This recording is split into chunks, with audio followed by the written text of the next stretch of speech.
നമ്മൾ പുറത്തേക്ക് ഇറങ്ങുമ്പോൾ ആരോരും ഇല്ലാത്ത ഇടവഴികളിലോ ബസ്സിലോ ട്രെയിനിലോ തുടങ്ങി എവിടെയെങ്കിലുമൊക്കെ വെച്ചിട്ട് പല തരത്തിലുള്ള ലൈംഗിക വൈകൃതങ്ങളുള്ള മനുഷ്യരെ കണ്ടിട്ടുണ്ടായിരിക്കും. സ്ത്രീകൾക്ക് വേണ്ടി മാത്രം സംസാരിക്കല്ല, ഇത്തരം വൈകൃതങ്ങളുള്ള മനുഷ്യരെ കാണുകയും അനുഭവിക്കുകയും അത്തരം അനുഭവങ്ങളിലൂടെ കടന്നു പോകേണ്ടിയും വന്നിട്ടുള്ള പുരുഷന്മാരും ഉണ്ട്. അതും ഞാൻ ഈ ഒരു അവസരത്തിൽ ഓർമ്മിപ്പിക്കുകയാണ്. പക്ഷെ നിങ്ങളിൽ എത്ര പേർക്ക് അറിയാം, അല്ലെങ്കിൽ നിങ്ങൾ എത്ര പേര് ചിന്തിച്ചിട്ടുണ്ടാവും എനിക്കറിയില്ല, സ്വന്തം വീട്ടിലിരിക്കുന്ന സ്ത്രീകളെ പറ്റി, എന്തിനും സ്വന്തം അമ്മയെ പറ്റി വർണ്ണിക്കുകയും വർണ്ണിക്കാനായിട്ട് മറ്റു മനുഷ്യർക്ക് ഇട്ടുകൊടുത്ത് അതിൽ സുഖവും സന്തോഷവും കണ്ടെത്തുന്ന മനുഷ്യരെ പറ്റി നിങ്ങളിൽ എത്ര പേർക്ക് അറിയാം എന്നെനിക്ക് അറിയില്ല. നിങ്ങളിൽ കുറച്ച് പേരെങ്കിലും ഈഗിൾ ഗെയിമിംഗ് എന്നുള്ള ചാനൽ കണ്ടിട്ടുണ്ടെങ്കിൽ ഒരു 1 year ബാക്ക് അതുപോലെ തന്നെ റീസെൻ്റ്ലി ഇത്തരം ഫ്രസ്ട്രേറ്റഡ് ആയിട്ടുള്ള ആളുകളെ പറ്റി എക്സ്പോസ് ചെയ്തിട്ടുള്ള വീഡിയോസ് വന്നിട്ടുണ്ട്. ഞാനിത് കണ്ടിരിക്കുന്നത് നമ്മുടെ സീക്രട്ട് ഏജന്റ് സായി കൃഷ്ണന്റെ വീഡിയോ വഴിയാണ്. അപ്പം അതിൻ്റെ പുറകെ അന്വേഷിച്ച് ചെന്നപ്പോൾ 10ഉം 15ഉം വയസ്സുള്ള കുട്ടികളാണ് ഇതിൻ്റെ പുറകിൽ നിന്നൊക്കെ കേട്ടപ്പോൾ എനിക്ക് പേഴ്സണലി ഉണ്ടായിട്ടുള്ള അനുഭവങ്ങളും അതുപോലെ തന്നെ ഈ വിഷയത്തിൽ എനിക്ക് സംസാരിക്കണമെന്ന് തോന്നിയ കാര്യങ്ങളൊക്കെ ഒരു വീഡിയോ ചെയ്യണമെന്ന് എനിക്കുണ്ടായിരുന്നു. പക്ഷേ കുറച്ച് വൈകിപ്പോയി. എന്നാലും ഈ വൈകിയ സമയത്താണെങ്കിലും ഈ വീഡിയോ ചെയ്യണം, അല്ലെങ്കിൽ ഇതെനിക്ക് സംസാരിക്കണം എന്ന് തോന്നിയത് തന്നെ ഇത് അത്രയും റെലവൻ്റ് ആയിട്ടുള്ള ഒരു സബ്ജക്റ്റ് ആയതുകൊണ്ടാണ്. അതായത് എൻ്റെ ഒരു അനുഭവത്തിലേക്ക് വരികയാണെങ്കിൽ ഇത് 2017 നടക്കുന്ന ഒരു സംഭവമാണ്. ഞാനൊരു ടെലികോം സെക്ടറിൽ ബിസിനസ് അസോസിയേറ്റ് ആയിട്ട് വർക്ക് ചെയ്യുന്ന സമയത്ത് ഞാൻ ഔട്ട് ബൗണ്ട് സെക്ഷൻ ആയിരുന്നു. അതുകൊണ്ട് തന്നെ നമുക്ക് സൺഡേയ്സിൽ വർക്കില്ല. പക്ഷെ ചില സാഹചര്യങ്ങളിൽ നമുക്ക് സൺഡേ എക്സ്ട്രാ വർക്ക് ചെയ്യേണ്ടി വരും. അങ്ങനെ ഒരു സൺഡേ ഞാൻ വർക്ക് ചെയ്യാൻ പോയ സമയത്ത് ഞാനൊരു കസ്റ്റമറെ വിളിക്കുകയാണ്. ഈ കസ്റ്റമറെ വിളിക്കുന്ന സമയത്ത് ഇന്നും ആ ഒരു കോൺവെർസേഷൻ എൻ്റെ ചെവിയിലുണ്ട്. അതായത് ഞാൻ ഇവിടുന്ന് നമ്മുടെ സ്ക്രിപ്റ്റായിട്ട് സംസാരിക്കുമ്പോൾ അവിടുന്ന് ഇങ്ങോട്ട് ഞാൻ സംസാരിക്കുന്ന കാര്യങ്ങളൊന്നും അപ്പുറത്ത് നിൽക്കുന്ന ആൾക്ക് കേൾക്കണ്ട. ഞാൻ ഇവിടുന്ന് സംസാരിച്ച് തുടങ്ങുമ്പോഴത്തേനും അവിടുന്ന് ഞാൻ കേട്ടതെന്ന് വെച്ച് കഴിഞ്ഞാൽ എത്രയാണ് റേറ്റ്, എവിടെ വന്നാൽ കിട്ടും. അപ്പം എനിക്ക് മനസ്സിലായില്ല. ഞാൻ ഷോക്കായിപ്പോയി. ഞാൻ എന്താണെന്ന് ആവർത്തിച്ച് ചോദിച്ചപ്പോൾ സെയിം കാര്യം അതേപോലെ തന്നെ എത്ര റേറ്റ്, എവിടെ വന്നാൽ കിട്ടും. ഞാൻ ആ റിസീവറും അവിടെ ഇട്ട് ഞാൻ ഇറങ്ങി ഓടി, ഞാൻ ബാത്റൂമിൽ കയറി ഞാൻ നിന്ന് കരയുമായിരുന്നു. പിന്നെ എൻ്റെ ടീമിലുള്ള ആൾക്കാരൊക്കെ വന്ന് ഞങ്ങൾ തിരിച്ചു വന്ന് ഈ നമ്പർ എടുത്ത് തിരിച്ചു വിളിച്ചു. പിന്നെ നമ്മൾ ഇരിക്കുന്നത് അവിടെ ആയതുകൊണ്ടും നമുക്ക് ഇത് റിലേറ്റ് ചെയ്തിട്ടുള്ള അടുത്ത നമ്പേഴ്സ് എടുക്കാൻ പറ്റും. അങ്ങനെ ഈ നമ്പേഴ്സൊക്കെ എടുത്ത് ഈ കുട്ടീൻ്റെ പാരൻസുമായിട്ട് സംസാരിച്ചപ്പോഴാണ് മനസ്സിലായത് 15 വയസ്സുള്ള ഒരു കുട്ടിയാണ് അന്ന് എന്നോട് അങ്ങനെ സംസാരിച്ചത്. നിങ്ങളൊന്ന് ആലോചിച്ച് നോക്കണം. 2017 ഇതേ സിമിലർ എക്സ്പീരിയൻസ്, അല്ലെങ്കിൽ ഇങ്ങനെ ഒരു പ്രൊഫഷണലായിട്ട് നമ്മൾ വിളിച്ച ഒരു ആളുടെ ഭാഗത്തുനിന്ന് നമുക്ക് കിട്ടുന്നത് ഇതാണ്. ഞാൻ ചിന്തിച്ചത് പ്രായമുള്ള ഏതെങ്കിലും മനുഷ്യരായിരിക്കും, അല്ലെങ്കിൽ നമുക്കിങ്ങനെ ഒരു കുട്ടികളിൽ നിന്ന് ഇത്തരം എക്സ്പീരിയൻസ് ഒന്നും ഇല്ല, അല്ലെങ്കിൽ അതിനെപ്പറ്റി ഒന്നും ചിന്തിക്കുന്നില്ല. 2017 കാലഘട്ടം. അന്ന് എൻ്റെ അടുത്ത് അതൊരു 15 വയസ്സ്, അതുവരെ എനിക്ക് അതിൻ്റെ പുറകെ പോകണമെന്നോ അതിൻ്റെ പുറകെ നടന്ന് അങ്ങനെ ഒന്നുമില്ലായിരുന്നു. കാരണം ഞാൻ പലപ്പോഴും പറഞ്ഞിട്ടുണ്ട്, സ്കൂളിലൊക്കെ പഠിക്കുന്ന സമയത്ത് നമ്മൾ 8ലും 9ലൊക്കെ പഠിക്കുന്ന സമയം തൊട്ടേ ഇത്തരം ആളുകളെ വഴിയിലും അവിടെ ഇവിടെയൊക്കെ നിന്ന് കണ്ടിട്ടുണ്ട്. അതുപോലെയുള്ള ഏതോ ഒരാൾ, അങ്ങനെയേ ഞാൻ ചിന്തിച്ചുള്ളൂ. പക്ഷേ 15 വയസ്സുള്ള ഒരു കുട്ടിയാണ് അതെന്ന് കേട്ടപ്പോൾ ഞാൻ സംസാരിച്ചു. കുട്ടിയോടല്ല, കുട്ടീൻ്റെ എനിക്ക് തോന്നുന്നു ഏതൊരു റിലേറ്റീവ്, ഒരു ആൻറ്റിയാണ്. ഈ ആൻറ്റിനോട് സംസാരിച്ച സമയത്താണ് അറിയുന്നത് ആ കുട്ടിക്ക് അമ്മയില്ല, അച്ഛൻ മാത്രമേ ഉള്ളൂ. അപ്പോൾ ഈ ആൻറ്റി, ഞങ്ങൾ കുറച്ച് ദിവസം അതിൻ്റെ പുറകെ ഉണ്ടായിരുന്നു. അപ്പോൾ ഈ ആൻറ്റി അവസാനം കരഞ്ഞ് എന്നോട് പറയുന്ന കാര്യം, അമ്മയില്ലാത്ത കുട്ടിയാണ്, നിങ്ങൾ ക്ഷമിക്കണം. അപ്പോൾ ഞാൻ അവരോട് തിരിച്ചു ചോദിച്ച ചോദ്യം ഇതാണ്. കാരണം അമ്മയില്ലാത്തൊരു കുട്ടി ഇങ്ങനെയാണോ അമ്മയുണ്ടോ ഇല്ലേന്ന്, അമ്മയില്ലാത്തത് കൊണ്ട് നമ്മൾ റെസ്പെക്റ്റ് ചെയ്യണം, അങ്ങനെ അതൊന്നല്ല കേട്ടോ. പക്ഷേ അമ്മയില്ല, അല്ലെങ്കിൽ അമ്മയില്ലാത്ത കുട്ടിയായതുകൊണ്ട് ക്ഷമിക്കൂ, പൊറുക്കൂ എന്ന് പറയുമ്പോൾ ശരിക്കും സത്യം പറഞ്ഞു കഴിഞ്ഞാൽ കൂടെ നിൽക്കുന്ന ആളുകളും അതിന് ഒരു തരത്തിൽ വളം വെച്ച് കൊടുക്കുന്ന പോലെയാണ്. അതായത് 10-15 വയസ്സിലുള്ള ഈ പയ്യൻ എങ്ങനെ സംസാരിച്ചു, അല്ലെങ്കിൽ ആ പയ്യന് അവൻ എങ്ങനെ ആയി, അതൊന്നും അവിടെ മാറ്റർ അല്ല. അവൻ ചെയ്ത കാര്യം എത്ര വലിയ തെറ്റാണ്, അല്ലെങ്കിൽ ഭാവിയിലേക്ക് അവനിനി എങ്ങനെ ആവാൻ പോകുന്നു, അതിനെപ്പറ്റിയുള്ള യാതൊരുവിധ ആകുലതകളും ഇല്ല. അവർക്ക് ബേസിക്കലി ഈ ഒരു നാണക്കേട് ഉണ്ടാവാൻ പാടില്ല. നമ്മൾ ഈ വിഷയത്തിൽ നിന്ന് എങ്ങനെയെങ്കിലും ഒന്ന് വലിഞ്ഞു പോരണം, എങ്ങനെയെങ്കിലും ഇതിപ്പോൾ പുറത്തേക്ക് വന്നു കഴിഞ്ഞാൽ കുടുംബം അടക്കം എല്ലാവർക്കും നാണക്കേടാണല്ലോ. അപ്പം ഇങ്ങനെ ഒരു സിമിലർ എക്സ്പീരിയൻസ് അന്ന് ഉണ്ടായിരുന്നു. അന്ന് എനിക്കത് ഭയങ്കര ഷോക്കായിരുന്നു. ഓൾറെഡി ഇതുപോലെ തന്നെ ഈ കൊച്ചു പയ്യൻ ഇങ്ങനെ സംസാരിച്ചു എന്നുള്ളത് എനിക്ക് അന്നേ ഒരു ഷോക്ക് കിട്ടിയതുകൊണ്ടായിരിക്കാം ഇപ്പം ഈ 10-15 വയസ്സുള്ള കുട്ടികളാണ് ഇതിൻ്റെ പുറകിൽ എന്ന് പറഞ്ഞപ്പോൾ എനിക്ക് അത്ര ഷോക്ക് തോന്നിയില്ല. അത് ഓൾറെഡി ഇങ്ങനെ ഒരു എക്സ്പീരിയൻസ് ഉള്ളത് കൊണ്ടായിരിക്കാം കേട്ടോ. അപ്പൊ എനിക്ക് ഇതിൽ സംസാരിക്കണമെന്ന് തോന്നിയ കാര്യം എന്താണെന്ന് വെച്ച് കഴിഞ്ഞാൽ, ഈ എന്താ പറയുക, ഇത്തരം കാര്യങ്ങൾ വരുന്ന സമയത്ത് അതിൻ്റെ കമൻറ്റ് ബോക്സ് നോക്കുകയാണെങ്കിൽ, അല്ലെങ്കിൽ അതിൻ്റെ ഡിസ്കഷൻസ് പോകുന്നത് ഈ ജനറേഷൻ, ന്യൂ ജനറേഷൻ, പുതിയ ജനറേഷൻ എന്നൊക്കെ പറഞ്ഞിട്ടാണ് ആൾക്കാർ സംസാരിക്കുന്നത്. പക്ഷേ എനിക്ക് നിങ്ങളോട് തിരിച്ചു ചോദിക്കാൻ തോന്നിയൊരു കാര്യം എന്ന് വെച്ച് കഴിഞ്ഞാൽ, ഏത് ജനറേഷനും ആയിക്കോട്ടെ, നമുക്ക് ഒരു കുട്ടി ജനിച്ച് ആ കുട്ടി വളർന്നു വരുന്ന ഒരു കാലഘട്ടത്തിൽ ആ കുട്ടീനെ ഏത് റൂട്ടിലോട്ട് വേണമെങ്കിലും നമുക്ക് തിരിച്ചു വിടാൻ പറ്റും. അപ്പോൾ ഒരു 15 വയസ്സുള്ള പയ്യൻ ഇത്തരം കാര്യങ്ങളിലേക്ക് ഏർപ്പെടുന്നു, അല്ലെങ്കിൽ അവൻ ഇത്തരം കാര്യങ്ങൾ കാണുന്നു, പറയുന്നു, ചിന്തിക്കുന്നു എന്ന് പറഞ്ഞു കഴിഞ്ഞാൽ അവൻ്റെ ചുറ്റുപാടുമുള്ള ആൾക്കാരും അതിന് ബാധ്യസ്ഥരാണ്. കാരണം ഒരു കുട്ടി വളർന്നു വരുമ്പോൾ ആ കുട്ടി എന്ത് കാണുന്നു, ആ കുട്ടി എന്ത് കേൾക്കുന്നു, ആ കുട്ടി ആരുമായിട്ട് ഇടപെടുന്നു, ഇതെല്ലാം സ്വാധീനിച്ചിരിക്കും ഈ കുട്ടീൻ്റെ ചെയ്തികളും ചിന്തകളും എന്നുള്ളത്. അപ്പം നമ്മൾ ഒരു കാര്യം നടക്കുന്ന സമയത്ത് ഈ ജനറേഷനെ കുറ്റം പറയുക എന്നുള്ളത് നിർത്തിയിട്ട് അതെന്തുകൊണ്ട് അങ്ങനെ സംഭവിക്കുന്നു, അതെന്തുകൊണ്ട് അങ്ങനെ ആവുന്നു, അത് മനസ്സിലാക്കിയിട്ട് അതിനൊരു പോംവഴി കണ്ടെത്തുക, അത് തിരുത്തുക, അത് ആവർത്തിക്കപ്പെടാതിരിക്കുക, അതിനെന്ത് ചെയ്യാൻ പറ്റുമെന്നാണ് നമ്മൾ ചിന്തിക്കേണ്ടത്. നമ്മൾ അതിനു വേണ്ടിയാണ് പ്രവർത്തിക്കേണ്ടത്. അല്ലാതെ പക്ഷം ഒരു ജനറേഷൻ അടുത്തൊരു ജനറേഷനെ കല്ലെറിയുക, അല്ലെങ്കിൽ ഈ ജനറേഷൻ വൈസുള്ള കമ്പാരിസൺസ് നമുക്ക് എപ്പോഴും കാണാൻ പറ്റും.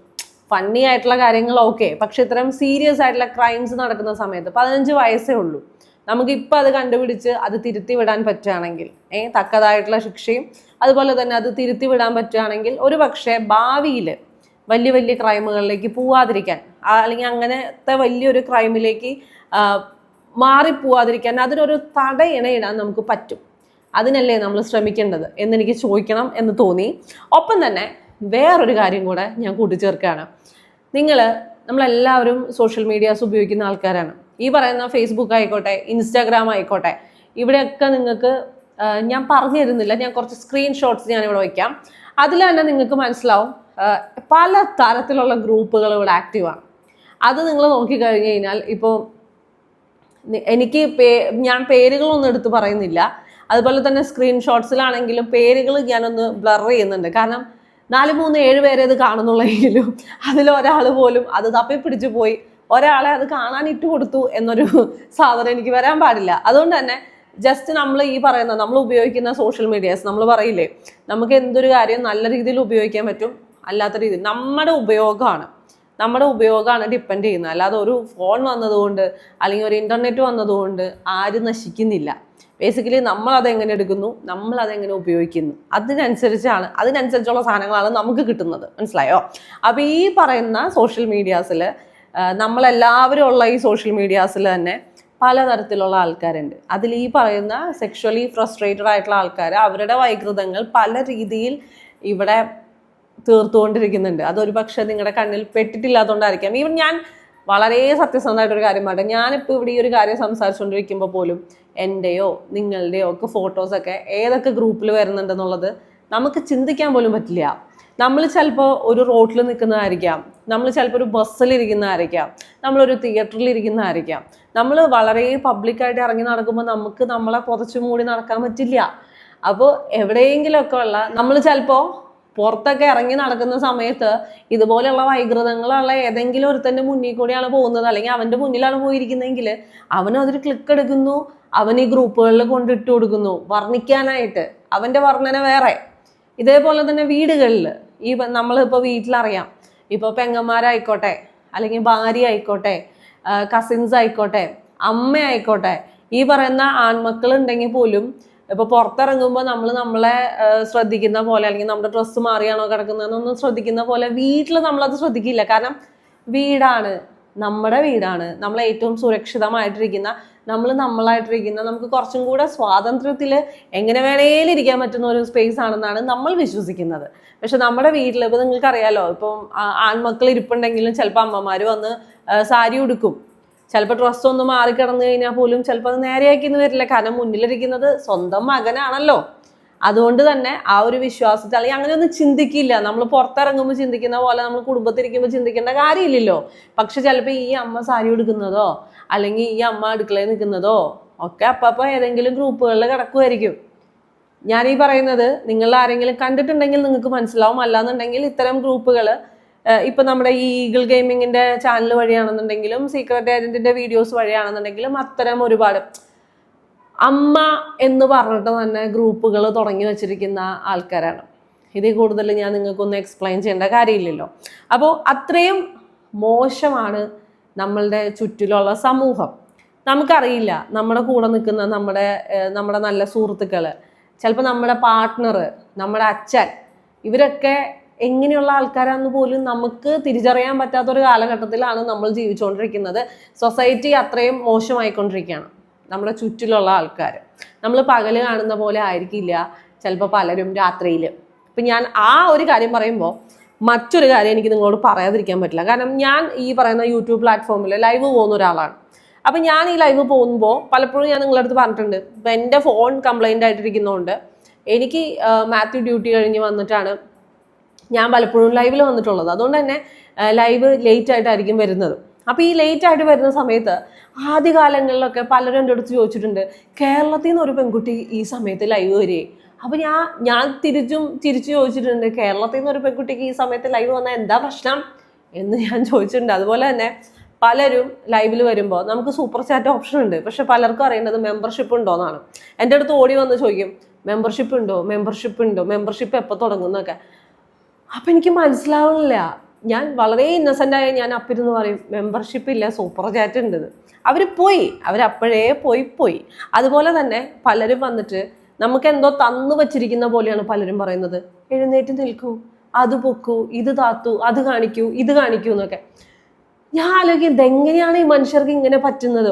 ഒരാള് ഒരു ലൈവ് പൊക്കോണ്ടിരിക്കുമ്പോൾ ചിലപ്പോൾ 3, 2, 5 പേരെ കാണുള്ളൂ. എന്നാലും വേറെ കുറച്ച് ആൾക്കാരെ മുന്നിൽ വെച്ചിട്ട് ഇത്രയും ഓപ്പൺ ആയിട്ട് നമ്മുടെ ഫ്രസ്ട്രേഷൻ തുറന്ന് സംസാരിക്കാൻ എങ്ങനെ ഈ മനുഷ്യർക്ക് പറ്റുന്നു എന്നുള്ളത് എനിക്കൊരു അത്ഭുതമായിരുന്നു. പക്ഷേ റീസെൻ്റ്ലി ഞാൻ ഈ പറഞ്ഞ പോലെ യൂട്യൂബിൽ ഞാൻ ഇങ്ങനെ സ്ക്രോൾ ചെയ്തുകൊണ്ടിരിക്കുമ്പോൾ എനിക്ക് കുറച്ച് ലൈവുകൾ കയറി വന്നപ്പോഴാണ് എനിക്ക് മനസ്സിലായത്, ഇതിനെയൊക്കെ എന്താ പറയുക, പ്രോത്സാഹിപ്പിക്കുന്ന തരത്തിൽ പല തരത്തിലുള്ള ലൈവുകൾ. എനിക്കറിയില്ല ഇതിപ്പോൾ ഈ പറയുന്ന യൂട്യൂബ് പ്ലാറ്റ്ഫോമിൽ ഇതൊക്കെ എങ്ങനെയാണ് ഈ സംഭവങ്ങൾ നടക്കുന്നത്, ഇതൊന്നും ആരും ബാൻ ചെയ്യാത്തത് എന്താണ്, അതൊന്നും എനിക്ക് മനസ്സിലാവണില്ല. കാരണം റെസ്ട്രിക്ഷൻസ് വേണം എന്ന് തോന്നിപ്പിക്കുന്ന തരത്തിലുള്ള ലൈവുകൾ ഞാൻ കണ്ടിട്ടുണ്ട്. പലരും ഇരുന്ന് പറയുന്ന കാര്യങ്ങൾ കേൾക്കുമ്പോഴത്തേനും നമുക്കുണ്ടാവുന്ന ഒരു ബുദ്ധിമുട്ടുണ്ട്. അതായത് വളരെ എക്സ്പോസിങ് ആയിട്ടുള്ള രീതിയിൽ വന്നിരിക്കുക, എന്നിട്ട് നമ്മുടെ മെമ്പർഷിപ്പ് ഇപ്പോൾ തുടങ്ങും, മെമ്പർഷിപ്പ് തുടങ്ങാനായിട്ട് നിങ്ങൾ മെമ്പർഷിപ്പ് ലൈവ് എടുത്ത് വരിക. അപ്പോൾ ഇവിടെ നിന്ന് ചോദിക്കുന്നുണ്ട്, മെമ്പർഷിപ്പ് ലൈവിൽ വരുമ്പോൾ എന്താണ് ഗുണം, അവിടെ എന്താണ് സംഭവിക്കുന്നത്. അപ്പോൾ ഇരുന്ന് പറയാണ്, ഞാൻ ഇങ്ങനെ ഇരിക്കുമ്പോൾ നിങ്ങൾക്ക് എന്തൊക്കെ കാണണം, നിങ്ങൾക്ക് എന്തൊക്കെ ചോദിക്കണം എന്ന് തോന്നുന്നോ അതൊക്കെ അവിടെ കിട്ടും.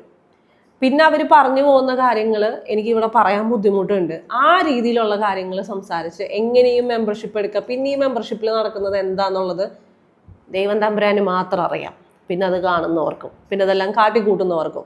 അപ്പോൾ ഇത്തരം രീതിയിൽ ലൈവുകൾ ചെയ്യുന്ന ആളുകളോട് എനിക്കറിയില്ല, നിങ്ങൾക്ക് ആ ഒരു മോണിറ്ററി ബെനിഫിറ്റ് ഉണ്ടാക്കാനോ ഒക്കെ ആയിരിക്കാം. പക്ഷെ നിങ്ങൾ ചെയ്യുന്ന ഒരു കാര്യം, നിങ്ങൾ അറിഞ്ഞോ അറിയാതെയോ എന്ന് ഞാൻ പറയുന്നില്ല, പക്ഷെ നിങ്ങൾ അറിഞ്ഞുകൊണ്ട് തന്നെ ചെയ്യുന്ന ഒരു കാര്യം, ഇത്തരം സെക്ഷലി ഫ്രസ്ട്രേറ്റഡ് ആയിട്ടുള്ള ആൾക്കാരെ നിങ്ങൾ പ്രൊമോട്ട് ചെയ്തുകൊണ്ടിരിക്കുകയാണ്. നിങ്ങൾ അവരുടെ ആ ഒരു സെക്ഷൽ ഫ്രസ്ട്രേഷൻ മുതലെടുത്തുകൊണ്ടാണ് നിങ്ങൾ കണ്ടന്റ് ചെയ്തുകൊണ്ടിരിക്കുന്നത്.